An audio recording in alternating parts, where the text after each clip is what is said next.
students been waiting or what? No, no, go ahead. It's your show. Okay, alright. Great. Alright. Okay, cool. Ready. Okay. That's right. Yeah, go ahead. Okay. Good afternoon, everyone. My name is Osai Gabadia, and this is my oral or visual presentation of the artifacts and sculptures of the six sculptures that are from the photos from the Brooklyn Museum. And now, introduction. Now you know my name, so to everyone who are here or not here, even if they're on spring break, that's great. This is my own presentation of the 5 cultures I found in Brooklyn Museum. It happened on Wednesday, April 5th. So I took a lot of pictures from different artworks that I've ever taken, done my best. So please enjoy the slide that I made for all of you, and let's begin. First artifact or sculpture, the official storage jar. Description, selfie. Continue the slide.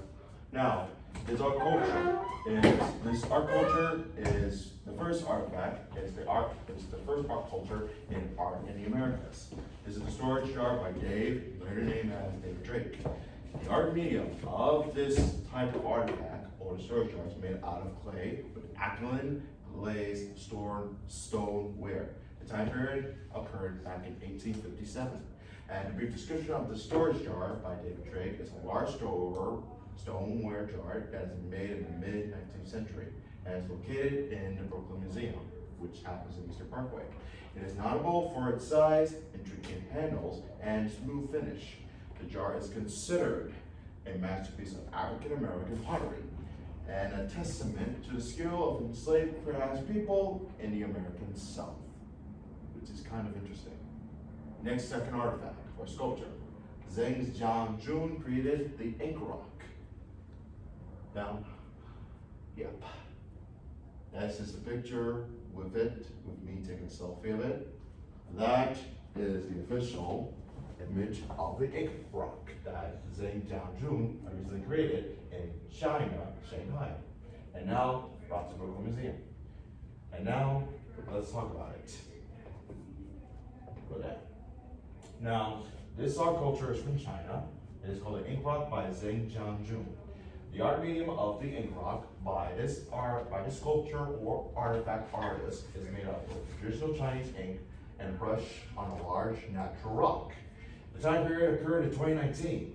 The brief description of the artwork, ink rock, by Zheng Jianjun, is a mixed media sculpture that resembles a distorted and oversized ink stone. Now, it is made of foam, resin, and painted steel, and challenges the traditional concept of an inkstone used in Chinese calligraphy and painting. Interesting to say that.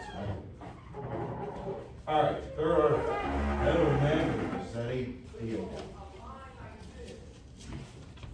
Selfie, artifact, description.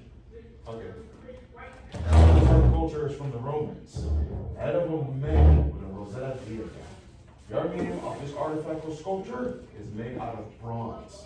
The time period occurred in the Roman period, 30 BCE through 14 CE.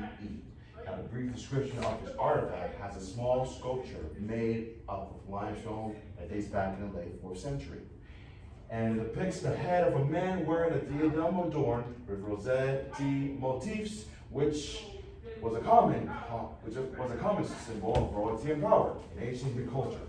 The sculpture is believed to have been part of a larger statue or monument, only as survived. Next artifact or sculpture. Now this is a rare type of art, which I took. Artifact, description, selfie. Go down. Now this artifact is located in Egypt, which is an art culture that this person have ever created. Shakti of the man Maya. Now the art medium of this artifact is made up of painted wood, which is kind of like a roundish black, you know. And the time period is located in the New Kingdom, circa 1390 to 1352 BCE. The brief description about this artifact is a funerary object from ancient Egypt that was created to serve as a magical substitute for the Greeks. It is made of wood and depicts a mummified figure holding agricultural tools, which symbolically represents labor. The Shakti was meant to come to life and work on behalf of the Greeks when they were called upon by the gods in the afterlife. Next page. Fifth artifact or sculpture would be called the Greek slave. The pic of a woman who was naked and didn't wear any clothes. That's good. Go down. Next page. Now, this art culture is from the world of Greek. The art medium of this artifact is made up of a marble sculpture, which is kind of white. The time period happened in 1869. The brief description of the Greek slave is a neoclassical marble sculpture depicting a nude woman standing with her arms bound, created by American sculptor Mr. Hiram Powers in 1843 to 1844. This sculpture is intended to symbolize the plight of Greek women who were captured and sold into slavery during the Greek War of Independence. Next page. Now this is something that is rare. Incas. Next page. Scroll down if you want. Now this art culture is an Inca. It's part of the Incas, and it's part of the art of the Americas, and it is called the Atahualpa, the 14th Inca. One of 14 portrait of Inca kings. This artifact or sculpture is made out of bronze. I know, it's made out of bronze. Just like think of it as a silver medal. Now, it happened during the colonial period, probably in the mid-18th century. The brief description of the sculpture depicts the moment when the Spanish conquistador Francisco Pizarro captures the Inca emperor Atahualpa in 1852, which marked the beginning of the end of the Inca Empire. The painting is executed in oil on canvas and is known for its dramatic use of color and composition to convey the intensity of the moment or monument. Next slide, please. Now, two artifacts, coffin and inner cartridge of the lady of the house. Where was that? Scroll down. We'll call it We Were Shacked. We Were Shacked. Inscribed for B. Subit. Now, this art medium using these artifacts or sculptures were made out of using materials such as wood and linen and plaster. The time period occurred in the New Kingdom, which is circa in 1292 to 1190 BCE. That's before we were, I said humans or something. Now, the brief description of these artifacts are a set of funerary artifacts from ancient Egypt that date back to the third intermediate period, 1070 to 712 BCE.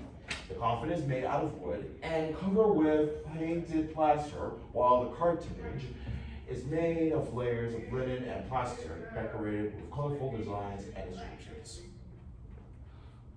Eighth artifact or sculpture would be a side chair. Scroll down, Mr. Professor. This art culture is part of the Art of the Americas collection in Brooklyn Museum. This is called a side chair. The art medium of this artifact is made out of oak and upholstery, which I don't know what upholstery means. Maybe it has to do with like some kind of a different color or different texture or kind of side, if you know what I mean. Now, the time period dates back in 1904, and this artifact is a chair designed by the famous American architecturer, Mr. Frank Lloyd Wright, for the Frederick C. Roby House in Chicago, Illinois in 1908. The chair's frame is made out of oak and it features a leather seat cushion. Frank Lloyd Wright. He's a great inventor of furniture nowadays. Where is he now? We don't know. Next, the artifact or sculpture. Something that is rare, is now part of an Aztec. That's part of the art culture, which I found something that is rare, Professor. Scroll down.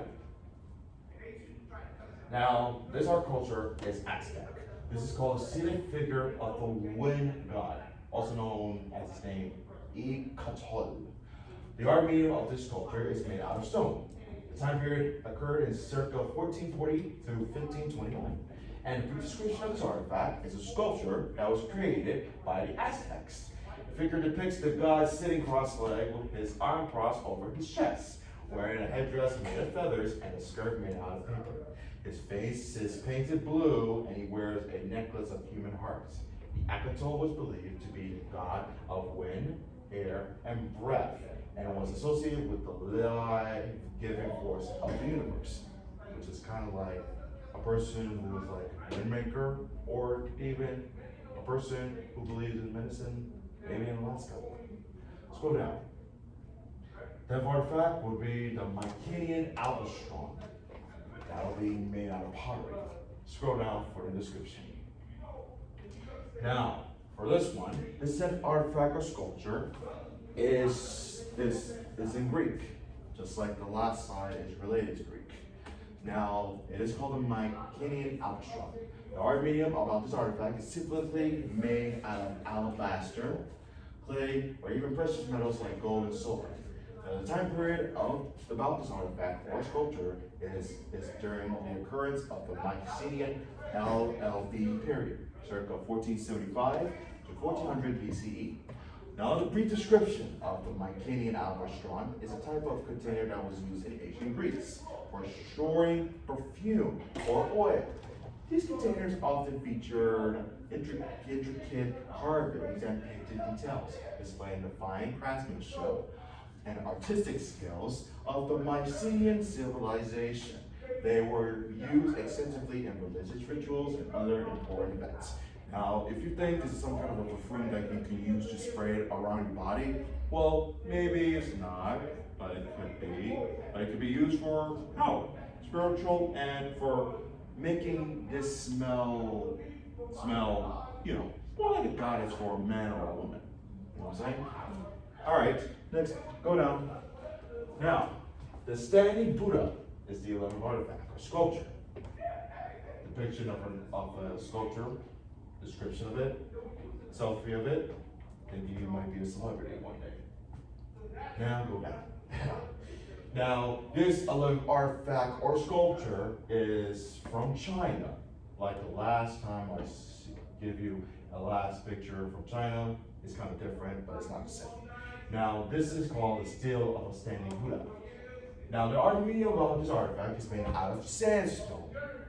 And this time period occurred in the Eastern Wei Dynasty, which is from 534 to 550 BCE. Now, the brief description about this artifact stands approximately 100 inches tall. The sculpture depicts a standing Buddha with his right hand raised in a gesture of fearlessness, and his left hand holding the edge of his robe. And the robe, which I mean, it could be like some kind of a word if I forget, maybe some kind of a standing kilt. Well, if I can remember. The Buddha is depicted wearing a flowing robe with intricate details, and his hair is styled in unisha, a characteristic top knot of Buddhist iconography, which is kind of like amazing to know why the standing Buddha can be like a little bit smaller or a little bit taller, and because of his height. So on to the next description. The 12th artifact or sculpture will be from the Olmec. 2 of these designs. Maybe they are rare, and maybe they can be kept in your room to be played with, or to use it for something that could be really good. Let's go down. Now, this art culture is an Olmec, and this is called, and we got 2 artifacts and sculptures. First one, the spoon with inside designs, and the second one will be the carved plaque. Now, the art mediums of the spoon with inside designs is made out of jade, red pigment, while the carved plaque is made out of jaded. The time periods, both the spoon and the carved plaque, occurred in the pre-classic period or middle formative in 100 to 500 BCE, which is a long time ago. And now for the spoon with incised designs, the brief description of this artifact has slim handle, widens into a bowl, and then narrows into a small concave extension. Based upon representations of clothing, ornaments, and ceremonial paraphernalia on stone sculptures, spoon-like objects appear to have been used by high-status individuals as insignia and worn when they were drill holes, meant not to be worn, but used for anything. Furniture, designs, you name it. And as pectoral ornaments. These spoons may have also been used by shamans for the consumption of hallucinogens to induce visions. Second one will be the carved plaque, and the brief description of it has been made out of jade. Scroll down if you want. Made out of jade in the Olmec art culture. And the sculpture is carved and is made out of jade. Also, the shape is trapezoid in form and crowned at the top with a triangle on the right and carved scroll on the left.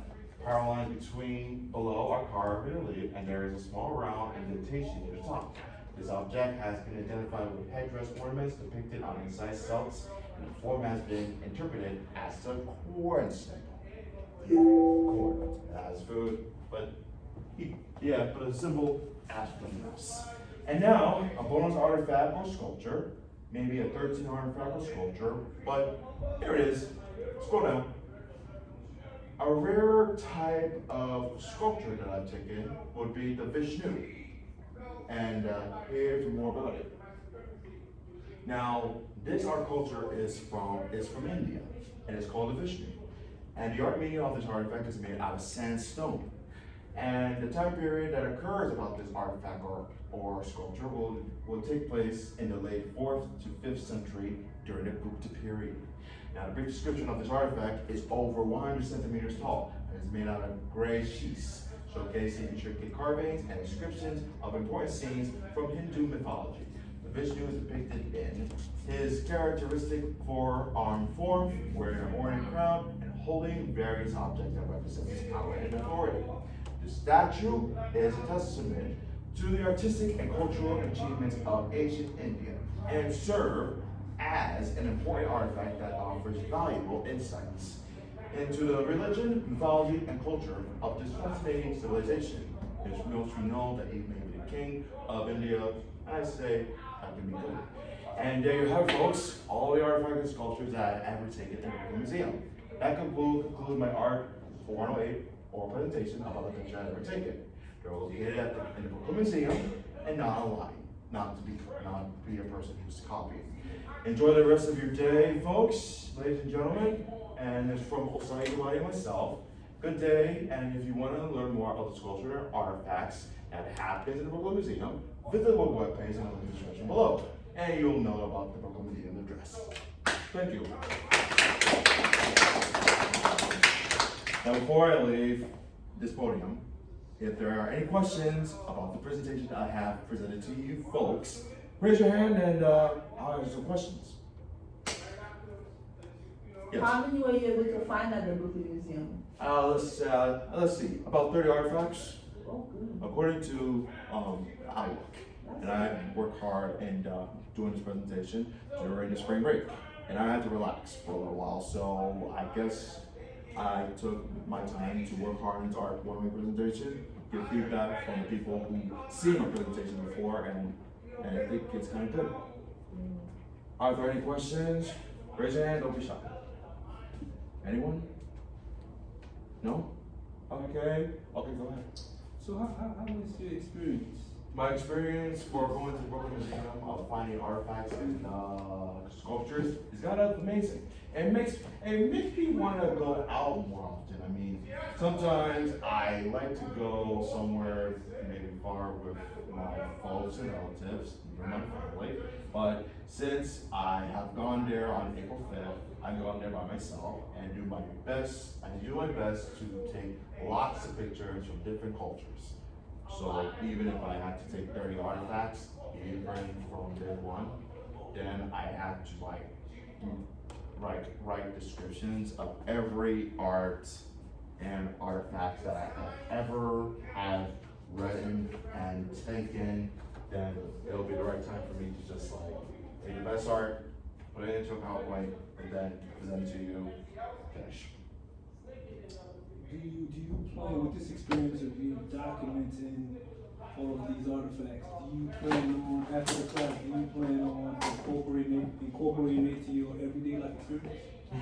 Life experiences, what do you mean by that? Are you planning to share this information that you have learned in this class about the artifacts? Are you going to share it with your friends? Are you going to share it with family? Yeah, I shared with my family before. I shared this oral presentation to my family, and they gave me some feedback about it. And the only thing is, it's gonna be, I think it's kind of great to see about how many artifacts I have taken, even though I followed the format carefully. And once I follow carefully with different bigger artifacts that I added to the slide, even if it's not too long, or maybe shorter, then I just did my best to just present it. Good job, man. Thank Good you. job. So, if there are there any more questions about the presentation I've created? No? Okay. Well, thank you guys for having your time to see my presentation and enjoy the rest of your day. Thank you. Good job. Good job. Uncle. Sweet. Good job. Nice one.